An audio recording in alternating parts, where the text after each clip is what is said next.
Hello, welcome to Access. I'm Rob. Joining us is Dave. Yeah, hello. Hi. Sorry, I didn't mean to be abrupt, but I want to get on with this one because, Rob, you got to play Star Wars Battlefront VR. I did. I think I've annoyed you a bit. You haven't annoyed me. I'm just... Your voice broke there. I'm extremely jealous.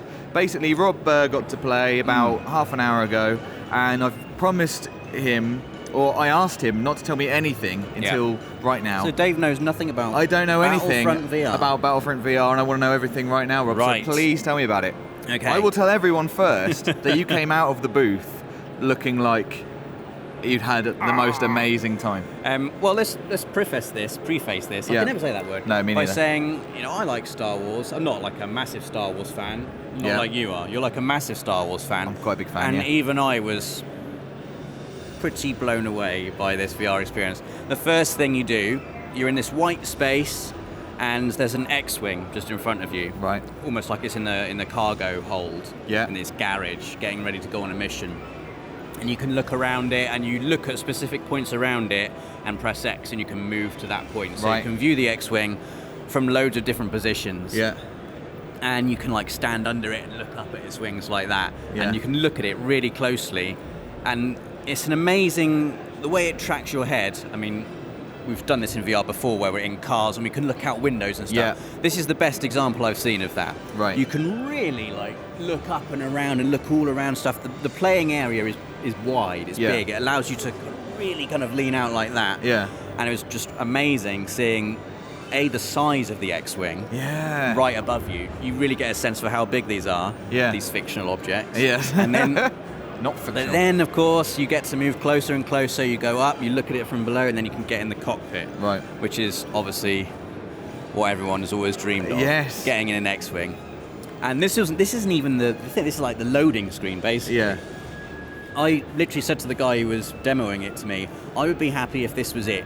Yeah. If this was a whole experience. I'm not even a massive Star Wars fan, but sitting in the cockpit of an X-Wing, you can look at the little buttons. Every button is realised, and you can really peer in, really close. So the button's right in front of your face. You can see all the detail of it. Love that. You can look out the windows. You can press a button by pressing X, and the wings open and close, and it makes the noise. S-foils. S-foils. Yeah. The wings. You can look behind you, and there's a droid sitting in your little in the droid. Is it helper R2? seat. No.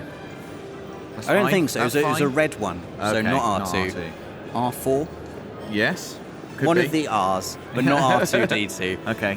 And then you press X to start the mission. Right.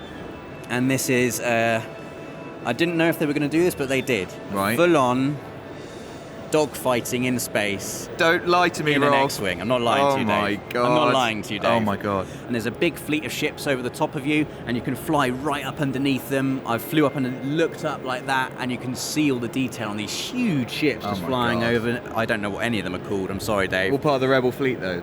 Yeah. Friendly guys. Friendly ships. So this Right. is kind of just the observing bit of the mission before the my actual God. dogfight starts. Yeah. And below you is a galaxy, just a huge galaxy, just sprawling out below you. And you can just look all around everywhere. And you look down at this point, and you're in the full suit, the full Rebel suit, with the orange bits and the little bits on you, and the tube coming out, and your hands are on the joystick of the X-Wing, and it's amazing. And then it asks you to get into battle formation.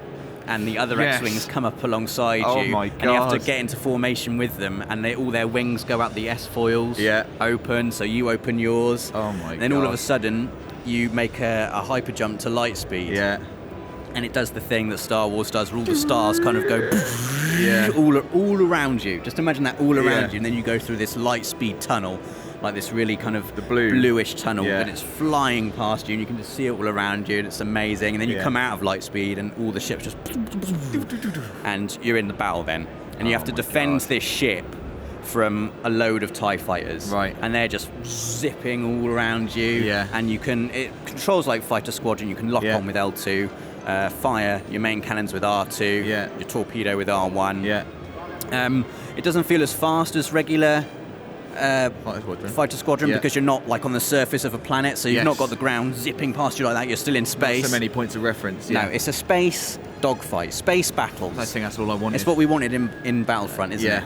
And we've got it in VR. Oh my God. And what really surprised me about it was that VR games have tended to maybe shy away from full-on controlling it as it would in the normal game motion. Like Batman VR, for instance, you just kind of teleport around and look at the scene from different viewpoints. But here you're fully controlling an X-Wing, and you're in the X-Wing, and you're shooting down TIE fighters. I cannot believe it.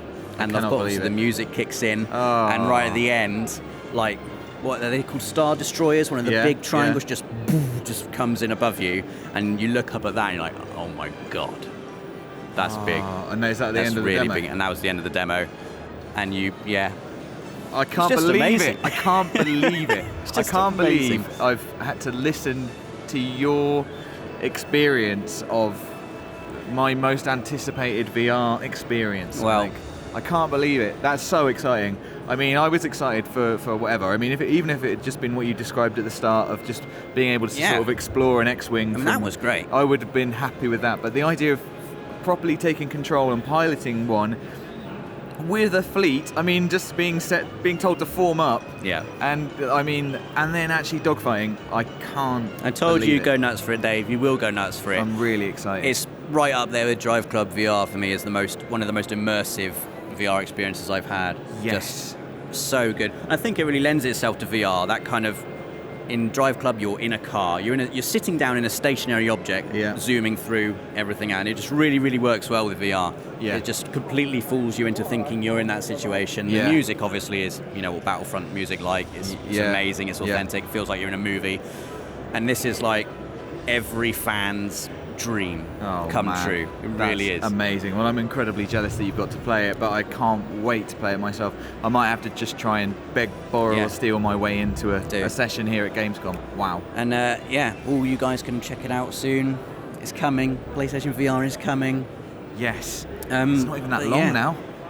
We're just kind of gushing over how amazing this is. So there we go. Let us know in the comments what you think of PlayStation VR. And don't forget to subscribe, as we have absolutely loads more coming up from Gamescom.